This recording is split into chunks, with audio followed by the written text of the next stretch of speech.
Hello students, welcome to VIPM academy. RS की जो test series चल रही है वीआईपीएम में, उसका लास्ट सेक्शनल पेपर है और उसका मैं सोल्यूशन करवा रही हूँ। इसके बाद से जो पेपर होंगे वो फुल लेंथ पेपर होंगे इस संडे से। तो आप लोग रेडी रहिए फुल लेंथ पेपर्स के लिए। अब ज़्यादा समय बचा नहीं है, तो जो भी 1 डेढ़ महीना आपके पास है प्रैक्टिस के लिए, उसको अच्छे से यूटिलाइज करो। चलिए, ये सेक्शनल पेपर था, इसको मैं करवा देती हूँ सॉल्व। इसमें जो स्टार्टिंग वाला पार्ट है वो आपके वोकैब को लेकर है। तो हमें चूज करना है सिमिलर वर्ड। सबसे पहले तो आपको पूरा रीराइट ही करना है वहां सेंटेंस को। कई बार जल्दबाजी में बच्चे क्या करते हैं, ऐसे टिक लगा देते हैं। हर बार बोलती हूँ ऐसा मत करना। स्पेस दी हुई है तो उस स्पेस को प्रॉपरली आप लोग यूटिलाइज करो। जैसे आर्डस आर्डस जर्नी होती है, तो आर्डस जर्नी मतलब कठिन या ऐसी जो बहुत ज्यादा टफ हो, तो आर्डस जर्नी से कॉम्बिनेशन से वोकैब याद करनी चाहिए। इतने सारे वर्ड्स होते हैं, कितने याद रख पाएंगे। तो यहाँ पर लेजी, लेजी का मतलब तो आलसी होता है। इनएक्टिव, स्लगिश, तो ये तो इसके सिनोनिम हो जाएंगे, इनएक्टिव, स्लगिश, लोथ। तो ये नहीं, यहाँ पर हमें हार्ड लिखना है। इसके बाद में देखो नेक्स्ट क्या है, इम्पैकेबल। देखो इम्पैकेबल होता है जिसमें कोई भी किसी प्रकार की त्रुटि ना हो, कोई गलती ना हो। फॉल्टलेस व्यक्ति के लिए कहा जाता है इम्पैकेबल। और पैकेबल जिसमें गलती हो, त्रुटि हो। तो हमें फॉल्टी नहीं, वो अगर पैकेबल होता तो फॉल्टी लिखा जाता। यहाँ पे इम्पैकेबल के लिए क्या आएगा सर, आएगा फॉल्टलेस। क्या आएगा, फॉल्टलेस। अच्छे वर्ड्स हैं ये, प्रीवियस ईयर क्वेश्चंस इसी तरीके से आते हैं, तो थोड़ा सा ध्यान देके इन पे देख सकते हो। इसके बाद में नेक्स्ट अगर मैं बात करूं, लॉर्ड, जैसे अपलॉड बोलते हैं ना। अच्छा, थर्ड वर्ड रह गया है क्या, कैंडिड। कैंडिड फोटोज वगैरह आपने सुना हो तो बोलते हैं कि कैंडिड फोटो लो। तो कैंडिड फोटो का मतलब होता है जो भी है, जैसी भी है, स्पष्ट है, सामने है, उसमें कुछ बनावटी नहीं है। तो जो भी है अपारेंट है, ऑनेस्ट है, उसमें कोई दिखावा जालसाजी नहीं है। तो कैंडिड का मतलब होता है ऑनेस्ट, कुछ दिखावटी बनावटी नहीं है। सीक्रेटिव का मतलब तो कुछ जिसमें सीक्रेट हो, छिपा हुआ, तो वो नहीं, ऑनेस्ट होता है कैंडिड का मतलब। अगला है लॉर्ड। आपने एक वर्ड सुना होगा अपलॉड। अपलॉड का मतलब होता है किसी की तारीफ करना, तो उससे याद रख लेना। लॉर्ड का मतलब भी होता है प्रेस करना, किसी को प्रेस करना, उसको क्रिटिसाइज करना नहीं, ये तो एंटेनिम हो जाएगा। अगला वर्ड है सर आपका, आपको लिखना है कि ओके, इसमें आपको मीनिंगफुल वर्ड जो है चूज करके लिखना है। He is not reliable at all. वो बिल्कुल भी रिलायबल नहीं है। रिलायबल मतलब बिल्कुल भी विश्वसनीय नहीं है।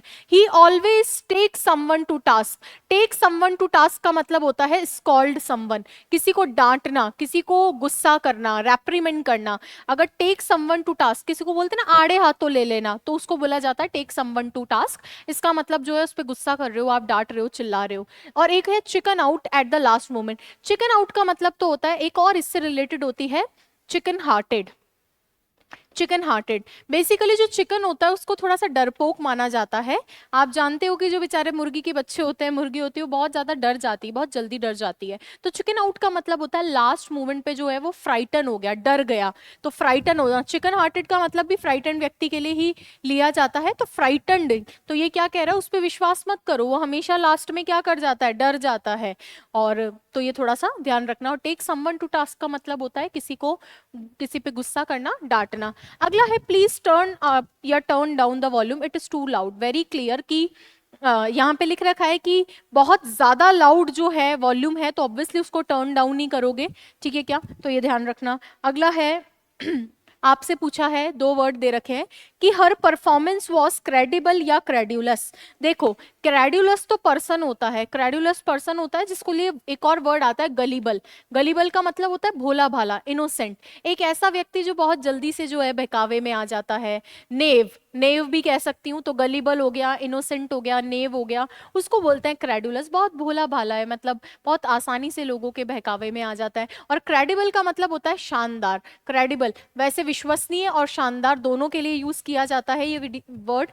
विश्वसनीय के लिए भी आता है, क्रेडिबिलिटी से बना हुआ, और शानदार के लिए भी। तो उसकी परफॉर्मेंस कैसी थी, शानदार थी या गलीबल थी। तो गलीबल तो पर्सन होता है, तो आंसर कौन सा वाला होगा सर, क्रेडिबल होगा। तो यहाँ पे पूरा स्टेटमेंट लिख के क्रेडिबल लिखना भाई, ऐसे मेरी तरह मत लिख देना, मैं तो थोड़ा जल्दी में लिखने में ऐसा कर रही हूँ। ही वॉज फाइंड फॉर, उसको फाइन किया गया था, किसके लिए सर, ब्रीच ऑफ कॉन्ट्रैक्ट के लिए उसको किया गया था। ब्रीच ऑफ कॉन्ट्रैक्ट के लिए, उसके लिए ब्रीच मतलब आप जानते हो, ब्रीच का मतलब होता है उल्लंघन करना। क्या करना, उल्लंघन करना। तो ये भी थोड़ा सा ध्यान रखोगे। और दूसरा दे रखा है ब्रीच ऑफ कॉन्ट्रैक्ट। देखो ये ब्रीच जो होता है, ये बेसिकली मदर के वुम्ब में जो बच्चे की पोजीशन होती है उसके लिए यूज किया जाता है, तो इसको थोड़ा सा ध्यान रखना आप लोग। अगला देखो, इधर आ जाओ फटाफट से। ये वाला आपको जो है दे रखा है, वो इधर वाला क्वेश्चन किससे रिलेटेड है? हाँ, one who runs after from justice और लॉ। एक व्यक्ति जो जस्टिस से या लॉ से भाग जाता है उसको क्या बोला जाता है सर? उसको बोला जाता है फ्यूजिटिव। उसको क्या बोला जाता है? फ्यूजिटिव। फ्यूजिटिव का मतलब होता है भगौड़ा, जो भागता है किससे? जस्टिस से। अगला है one who talks in sleep. दो पूछे जाते हैं, one who talks in sleep और one who walks in sleep. जो नींद में चलता है और जो नींद में बोलता है उसके लिए आता है ones who talks in sleep, ones who walks in sleep. तो जो नींद में बोलता है उसको बोलता है सोमनाम्बुलिस्ट। ओ सॉरी, जो नींद में बोलता है उसको बोलता है सोमनीलोक्विस्ट। सोमनीलोक्विस्ट, लोक्वी वर्ड होता है लोक्विस्ट। सोमनी ये लोक्वी वर्ड होता है बोलने के लिए, तो सोमनीलोक्विस्ट मतलब जो नींद में बोलते हैं, और जो नींद में चलता है उसको बोलता है सोमनाम्बुलिस्ट। सोमनाम्बुलिस्ट। तो सोमनीलोक्विस्ट और सोमनाम्बुलिस्ट ये दो वर्ड हैं, दोनों पूछे जाते हैं, अच्छे वन वर्ड्स हैं। इसके बाद में अगला वर्ड है जुबिलियंट। सर जुबिलियंट का मतलब क्या होता है? जुबिलियंट का मतलब होता है जॉयफुल, यानी खुशी से भरा हुआ, जिसके अंदर खुशी हो, जुबिलियंट। चीयरफुल वाला सेंस देता है। ग्लूमी का मतलब तो दुखद होता है, अंधकार में या दुखद, अंधकार में या दुखद, gloomy. Sadness, full of sadness है, उसके लिए यूज किया जाता है ग्लूमी। ग्लूमी डेज होते हैं ना। अगला है पेंसिव। पेंसिव का मतलब होता है गहन, यानी किसी चीज के अंदर कोई ना कोई बहुत गहन विचार हो, उसके लिए आता है थॉटफुल, तो बिल्कुल सही है। इनडिफरेंट का मतलब तो होता है नॉट इंटरेस्टेड, उसको कोई मतलब नहीं है। तो वैसे तो देखो, जो ये सिनोनिम एंटोनिम वोकैब वाले पार्ट है, ये सारे आपको जितने आते हैं उतने ही आप अटेम्प्ट कर सकते हो। और अगर इनमें से कोई छोड़ते हो, कोई छोड़ना तो खैर है ही क्या, कोई नेगेटिव मार्किंग तो है नहीं, तो कोई भी करिए आना। पर इनमें से ज्यादा इनका प्रेशर एग्जाम में नहीं लेना है, डिस्क्रिप्टिव पार्ट का प्रेशर ज्यादा लेना, क्योंकि वहां पर जो आप लिखोगे उसके मार्क्स का वैल्यू बहुत ज्यादा है। एक एक नंबर के लिए बहुत ज्यादा सिनोनिम एंटोनिम में परेशान नहीं होना है, ठीक है। अगला वर्ड है सर डिलीजेंट। डिलीजेंट का मतलब होता है दिल से काम करने वाला, यानी हार्ड वर्किंग पर्सन। लेजी तो आलसी होता है, अभी बताया था, स्लगिश, स्लोथ। चलिए, हार्ड वर्किंग, दिल से काम करने वाला। हार्मनी का मतलब होता है, सिनोनिम पूछा है कि एंटोनिम पूछा है? सॉरी, ऑपोजिट इन मीनिंग पूछे हैं। ऊपर सिनोनिम थे, ये वाले ऑपोजिट इन मीनिंग है। तो डिलीजेंट दिल से काम करने वाला होता है, तो इसका एंटोनिम होगा लेजी। इसका एंटोनिम क्या होगा? लेजी होगा। दूसरा क्या है? हार्मनी। हार्मनी का मतलब होता है तालमेल, सामंजस्य। यहाँ पे पीस तो इसका सिनोनिम होगा, हमें एंटोनिम चाहिए, तो एंटोनिम क्या होगा? कॉन्फ्लिक्ट हो जाएगा, यानी दो लोगों के बीच में तालमेल, सामंजस्य नहीं है, ये क्या है? विरोध है। क्लियर है मामला? चलिए अगला देखिए फटाफट से। यहाँ पे लिख रखा है don't trust him with secrets, he is likely to spill the beans या हिट द रोड। उस पर विश्वास मत करो, डोंट ट्रस्ट हिम, उस पर ट्रस्ट मत करो। विद सीक्रेट, सीक्रेट्स के मामले में उस पर विश्वास मत करो। He is likely to spill the beans. देखो, स्पिल द बीन्स का मतलब या let the cat out of the bag, दोनों ही, स्पिल द बीन्स हो चाहे let the cat out of the bag हो, इन दोनों का ही जो मीनिंग रहता है, इन दोनों का ही मीनिंग जो होता है वो सिमिलर होता है। किससे सिमिलर होता है? कि कोई राज उजागर कर रहे हो आप, कोई भी जो है, कोई ऐसी बात है जो हिडन थिंग है, एक सीक्रेट है, उसको आप जो है बाहर निकाल रहे हो, सीक्रेट को रिवील कर रहे हो, उसके लिए आता है spill the beans and let the cat out of the bag. तो डोंट ट्रस्ट हिम, उस पर विश्वास मत करो, वो क्या है? तुम्हारे सीक्रेट्स को बता देगा। हिट द रोड का मतलब तो होता है start journey, set on journey, journey start करने के लिए यूज किया जाता है। क्लियर है क्या? अगला है ही फाइनली गेव इन या gave up to the pressure and confess defeat. अब गेव इन, पिछली बार भी शायद आरएस में आया था, गेव इन का मतलब होता है घुटने टेक देना। क्या होता है? घुटने टेक देना, यानी आसानी से हार मान लेना। गिव अप का मतलब तो होता है क्विट, जैसे गिव अप स्मोकिंग वगैरह होता है ना, कि स्मोकिंग वगैरह छोड़ दी है उसके लिए। अगला देखो, अगला दे रखा है he tried to elude the topic and when questioned, जब उसने कोशिश, देखो बहुत अच्छा क्वेश्चन है कि आपको जो है एल्यूड और एल्यूड का डिफरेंस बताना है। सर एल्यूड का मतलब क्या होता है और इल्यूड का मतलब क्या है? क्योंकि ये पूछा हुआ है और कई बार अलग अलग एग्जाम में पूछा जाता है। इसी से रिलेटेड एक वर्ड रहता है अल्यूजन और एक वर्ड रहता है इल्यूजन। सर ई का मतलब होता है आउट। ई का मतलब क्या होता है? ई का मतलब होता है आउट। ई का मतलब अगर आउट है तो ऐसी बात के अंदर यहां से इसका मतलब होता है बचकर कहीं से निकलना, बचकर कहीं से निकलना, क्योंकि ई का मतलब आउट है तो बाहर निकल रहे हो, बचकर कहीं से निकलने के लिए यूज किया जाता है। और एल्यूड का मतलब होता है संकेत देना, हल्का सा इशारा देना, संकेत देना। तो एल्यूजन का मतलब संकेत होता है और इल्यूजन का मतलब होता है कहीं से बचकर निकलना। जैसे यहाँ पे ही ट्राइड, टॉपिक को वो क्या करने की कोशिश कर रहा था, इल्यूड करने की कोशिश कर रहा था, लेकिन ना कि संकेत देने की, क्योंकि ही ट्राइड, उसने कोशिश की, क्योंकि अल्यूड का मतलब तो संकेत देना, टॉपिक का संकेत थोड़ी देगा, उससे बचने की कोशिश करेगा। अगला देखिए, अगला क्वेश्चन है आपका, वैसे सारे तो अब गलत ही करवाती हूँ बट ठीक है करवा देती हूँ। तो that can not be change, कोई ऐसी चीज है जिसको चेंज नहीं किया जा सकता, उसमें है इनकरेजिबल। ये भी आरएस में पहले पूछा हुआ है। इनकरेजिबल जिसको जो है क्या नहीं किया जा सकता, चेंज नहीं किया जा सकता, करेक्ट नहीं किया जा सकता, उसको इनकरेजिबल बोला जाता है। एक पर्सन जो आदमी वो क्या करता है, लव को पसंद करता है, उसको बोलते हैं फिलैंथ्रोपिस्ट। फिलैंथ्रोपिस्ट, फिलैंथ्रोपिस्ट मतलब फिल मतलब प्यार और एंथ्रो मतलब ह्यूमन, तो जो ह्यूमन से परे करे प्यार उसको बोलते हैं फिलांथ्रोपिस्ट। चलिए अगला देखिए फटाफट से। नेक्स्ट है सर विविड। विविड का मतलब होता है एकदम ब्राइट क्लियर जो दिख ही रहा है। मिएगर मतलब होता है स्कैंटी। स्कैंटी का मतलब कम, कम मात्रा के अंदर। मिएगर अमाउंट होता है यानी थोड़ी मात्रा में, स्कैंटी बोलेंगे। एम्पल का मतलब तो होता है पर्याप्त सप्लाई। अगला है रिजिड। रिजिड का मतलब होता है कठोर, हमें ऑपोजिट चाहिए तो फ्लेक्सिबल हो जाएगा। स्टिफ का मतलब तो खुद कठोर ही होता है। कंसेंट मतलब सहमति, ऑपोजिट चाहिए तो रिफ्यूज मना करना। एग्री का मतलब सहमति। तो एक वर्ड सिनो एक वर्ड एंटो दे रखा होगा तो थोड़ा केयरफुली डील करना। अगला दे रखा है the boss told a joke. Boss ने एक जोक कहा, क्यों कहा, टू ब्रेक द आइस और under the weather. Sir under the weather पूछा जाता है, अंडर द वेदर का मतलब होता है सिक। अंडर द वेदर मतलब सिक। हम इसको ऐसे भी याद कर सकते हैं कि हमारे राजस्थानी में कहा जाता है कि जब बादले आते हैं तो पुराने दर्द जोखिम जो है आदमी को वापस महसूस होने लगते हैं, तो उससे भी याद रख सकते हो। और ब्रेक द आइस का मतलब होता है साइलेंस को ब्रेक करना, ब्रेक द साइलेंस, यानी इनिशियल हेजिटेशन को जो है दूर करना, वो कहलाता है आपका hit the, sorry, break the ice, initial hesitation को दूर करना। तो उसने जो है मीटिंग स्टार्ट करने से पहले क्या किया, एक जोक क्रैक कर दिया ताकि किसी को कोई हेजिटेशन नहीं हो। तो आंसर क्या होगा, ब्रेक द आइस।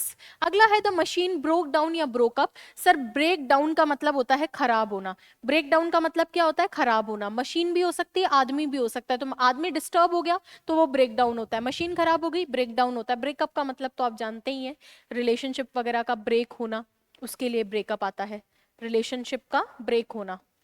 तो मशीन का नहीं होगा, है ना, घंटों तक काम करने के बाद मशीन खराब हो गई, ब्रोक डाउन। चलिए अगला वर्ड है sir the actor filed a case for defamation या डिफॉर्मेशन। देखो डिफेमेशन होती है मानहानि, डिफेम कर रहे हो, मानहानि के लिए उसने रिपोर्ट किया, बिल्कुल सही है। डिफॉर्मेशन तो मतलब होता है फॉर्म ही चेंज कर दिया, किसी का फॉर्म चेंज कर दिया, विकृत कर दिया, उसके फॉर्म को खराब कर दिया।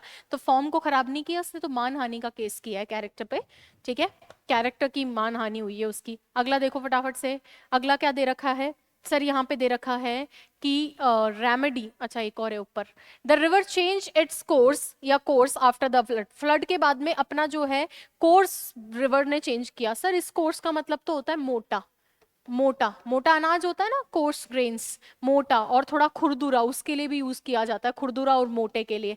ये कोर्स ऑफ एक्शन, कोर्स का मतलब होता है जिस जगह से वो जाती है वो रिवर ने अपना पाथ चेंज कर लिया है, ठीक है। और कोर्स का मतलब सिलेबस वगैरह आप जानते ही हो। अगला है a remedy for all kind of disease is called Panacea. और रेमेडी को क्या बोलते हैं, पैनेशिया बोलते हैं, यानी रामबाण इलाज। Things related to moon are called lunar. Lunar पढ़ते हो ना, लूनार वर्ड किसके लिए होता है, मून के लिए होता है। जैसे सोलर किसके लिए, सन के लिए। अब आ जाइए इधर, अगला वर्ड है सिमिलर, अच्छा लास्ट है क्या, बहुत सारे हैं ये वाले। एजाइल। एजाइल का मतलब होता है बहुत ज्यादा फुर्ती जिसके अंदर हो, तो एजाइल का मतलब ही होता है फुर्तीला। एजाइल का मतलब क्या होता है, फुर्तीला। तो सर सिनोनिम चाहिए तो स्लो तो होगा नहीं, दिखती सी बात है। दूसरा कौन सा वाला है, निम्बल। निम्बल का मतलब भी क्विक, बहुत जल्दी जल्दी काम करे, फुर्ती हो जिसके अंदर। फीबल का मतलब होता है कमजोर। फीबल का मतलब क्या होता है, कमजोर। तो सिनोनिम ही चाहिए ना अपने को, तो अभी तो सिनोनिम चाहिए, तो कमजोर स्ट्रॉन्ग तो होगा नहीं, वीक ही सही है। अगला है वर्ड आपका एंटोनिम, ऑपोजिट इन मीनिंग आपको देखना है, जेनिथ। जेनिथ का मतलब होता है टॉप ऑफ समथिंग, तो आपको एंटोनिम चाहिए तो अब आप बॉटम कर दोगे, ठीक है क्या। और इसका इसका सिनोनिम, बॉटम को ये वर्ड भी लिखा जाता है ना, अडीर भी लिखा जाता है, ये भी बॉटम के लिए यूज होता है। जेनरस का मतलब होता है उदार, तो काइंड भी वही होता है, जेनरस, काइंड, हम्बल, मॉडेस्ट, तो ये नहीं होगा, हमें एंटोनिम चाहिए स्ट्रिंगी नहीं स्टिंगी, स्टिंगी, ठीक है, ये थोड़ा सा ध्यान रखेंगे। वो उदार है, ये कंजूस है, स्टिंगी। अब देखो अगला, I had to bite the bullet या hit the sack and accept that I was wrong. Bite the bullet, bite the bullet कुछ वैसा वैसा ही है कि कोई ऐसी चीज जिसका करने का मन नहीं है, बहुत ऐसा चीज जो आपने कर लिया है उसके लिए आता है bite the bullet. Hit the sack तो सोने के लिए आता है। गो टू बैड, तो गो टू बैड तो होगा नहीं, मेरा मन नहीं था फिर भी मैं कि एक्सेप्ट किया कि मैं गलत हूँ। बाइट द बुलेट मतलब होता है ना चने चबाना टाइप्स, चने चबाना, दांतों चने चबाना, उस तरीके की फ्रेज है ये। अगला है she needs to get through और get out of the exam. Qualify करना है तो गेट आउट क्यों होंगे, बाहर थोड़ी जाओगे। गेट थ्रू मतलब उसको पूरा थरली कवर करना है। चलिए अब देखो अगला है फ्रेजेस, कहाँ चला गया, आई हैड टू फोरगो और फोरगो, थोड़ा सा इसको देखना भाई। वैसे तो मैं आपको बताऊं ये क्वेश्चन देना ही नहीं चाहिए था। इसका रीजन है कि ये जो फोरगो होता है ना, इसी का ही एक प्रचलित वर्ड है फोरगो, तो इनमें कोई बेसिकली डिफरेंस होता नहीं है, तो दोनों देने ही नहीं चाहिए थे एक ऑप्शन में। फोरगो का मतलब होता है जाने देना, जाने देना, स्किप करना। क्या करना, स्किप करना। जैसे मुझे डेजर्ट को स्किप करना पड़ा, मेरी डाइट में रहने के लिए मुझे डेजर्ट को क्या करना पड़ा, स्किप करना पड़ा। और जो दूसरे फोरगो होता है उसका मतलब पहले वाला भी होता है, फॉर्मर वाले के लिए भी आता है, इससे पहले वाले के लिए, और इसी का ही सिमिलर वर्ड भी होता है, कुछ जगह ये वर्ड भी प्रचलित है। तो वैसे तो दोनों नहीं देना चाहिए था, फिर भी दोनों ऑप्शन में हो तो ये वाला कर देना, ये मोस्ट अप्रोप्रिएट है, डिक्शनरी वगैरह में भी दे रखा है, उसी का ही प्रचलित फॉर्म ये भी यूज किया जाता है कुछ कुछ जगह। अगला है अ स्टॉर्म इज इमिनेंट या eminent so the fisherman return to shore. Storm कैसा था भाई, इमिनेंट था, एमिनेंट था। इमिनेंट का मतलब होता है आगे आने वाला, भविष्य में होने वाला। तो अवश्यम भावी होता है ना, कोई चीज जो भविष्य में होने वाला है, भविष्य में घटित होने वाला, उसको बोला जाता है इमिनेंट, उसको क्या बोलते हैं, इमिनेंट बोलते हैं। और एमिनेंट होता है प्रतिष्ठित, प्रतिष्ठित या कोई ऐसा फेमस, उसके लिए यूज किया जाता है। तो स्टॉर्म प्रतिष्ठित तो होगा नहीं, इमिनेंट मतलब आने वाला है, इसलिए फिशरमैन ने क्या करा, शोर पे वापस जो है किनारे पे आ गया। फिर उसके बाद में दो आपके जो है ये और दे रखे हैं, वन हु नोज एवरीथिंग, उसके लिए आता है, नोज एवरीथिंग के लिए आता है ओमनीसाइंट। क्या आता है, ओमनीसाइंट। और जो सामने सारी जगह अवेलेबल है वो ओमनी प्रेजेंट। और जो सर्वशक्तिमान है उसके लिए आता है ओमनी पोटेंट। तो तीनों चारों याद रख सकते हो, ओमनी प्रेजेंट जो सर्व जगह है, अवेलेबल एवरीवेयर, और हैव इनफाइनाइट पावर, उसके लिए आता है ओमनी पोटेंट, बहुत ज्यादा शक्ति है। और जो सब कुछ जानता है ओमनी साइंस, साइंस से याद रख लेना। फियर ऑफ वाटर, किसी का भी फियर ऑफ फोबिया ही होता है, तो वाटर का है तो हाइड्रोफोबिया, थोड़ा सा ध्यान रखना। क्लप्टोफोबिया चोरी का हो जाएगा, ठीक है। तो अलग अलग तरह के फोबियाज होते हैं। नेक्स्ट देखिए, अब आ जाइए ट्रांसलेशन वाले सेंटेंसेस पे। इसमें सबसे पहले क्या है, प्रधानमंत्री ने कहा कि गरीबों के कल्याण के लिए सरकार प्रतिबद्ध है। प्रधानमंत्री ने कहा कि सरकार गरीबों के कल्याण के लिए प्रतिबद्ध है। किसने कहा, प्रधानमंत्री ने कहा। तो the prime minister said, the prime minister, the prime minister said, क्या कहा, दैट, कि सरकार गरीबों के कल्याण के लिए प्रतिबद्ध है। कौन है, सरकार है। तो the government, the government, subject के बाद वर्ब लगाओ, प्रतिबद्ध है, इस, प्रतिबद्ध, प्रतिबद्ध का मतलब होता है कमिटेड, कि वो काम करेगी, अफर्म्ड, असर्टिव, ठीक है। चलो, the government is committed, committed, और कमिटेड किसके लिए है, फॉर, के लिए, किसके लिए, कल्याण के लिए, for the welfare, for the welfare, और वेलफेयर किसका, गरीबों का, for the welfare of the poor. The poor लिखना, गरीब है ना, तो पुअर तो नाउन एडजेक्टिव होता है, उसको नाउन बनाने के लिए आर्टिकल दी दे रखा है, तो द पुअर। क्लियर है क्या। चलिए अगला क्वेश्चन देखेंगे। इसके बाद में भारत और जापान के बीच रणनीतिक साझेदारी को और मजबूत किया, एक सेकेंड, भारत और जापान के बीच में रणनीतिक साझेदारी को एक, अरे यार इसकी क्या हो गया,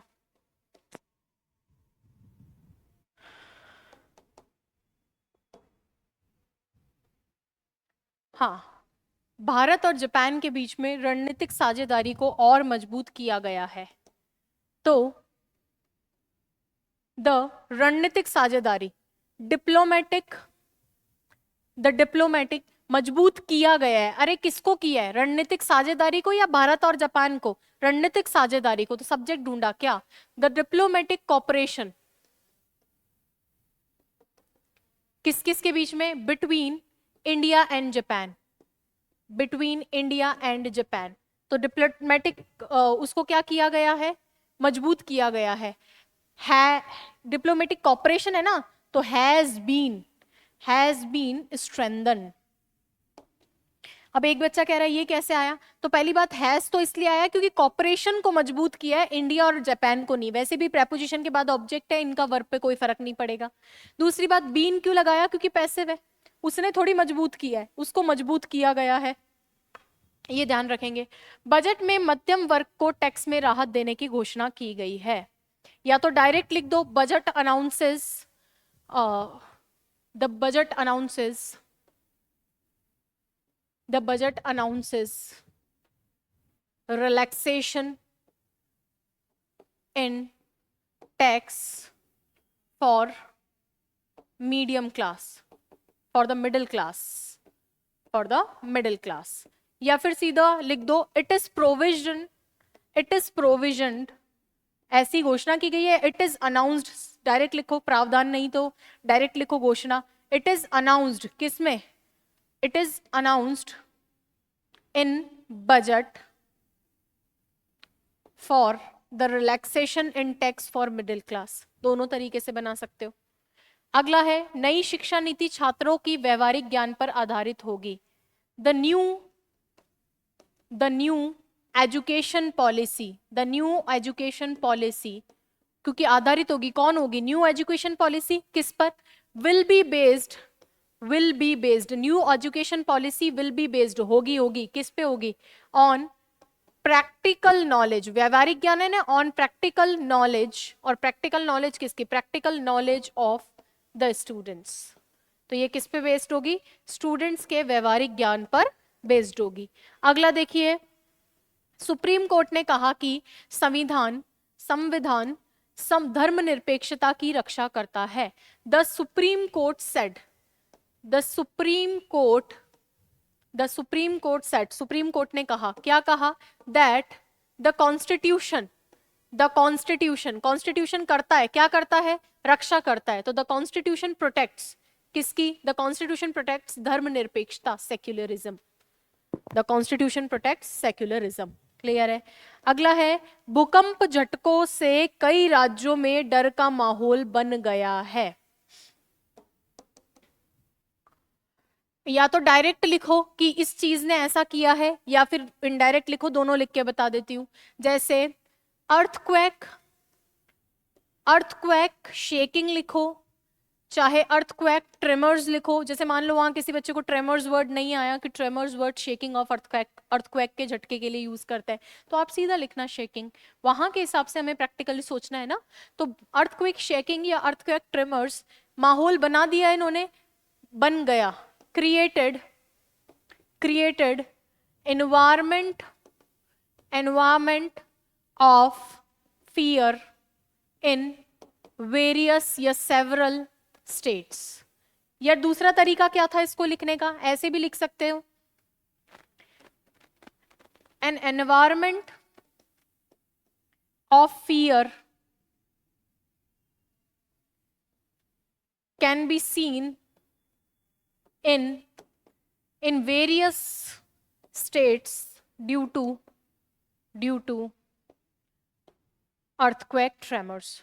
अब कैन बी सीन के लिए और भी चेंजेस कर सकते हो, इज एविडेंट भी लिख सकते हो कि ये सामने ही है, ऐसा माहौल बन गया है, ये भी लिख सकते हो। अगला है, स्वास्थ्य मंत्रालय ने डेंगू से बचाव के लिए सतर्कता बरतने की सलाह दी है।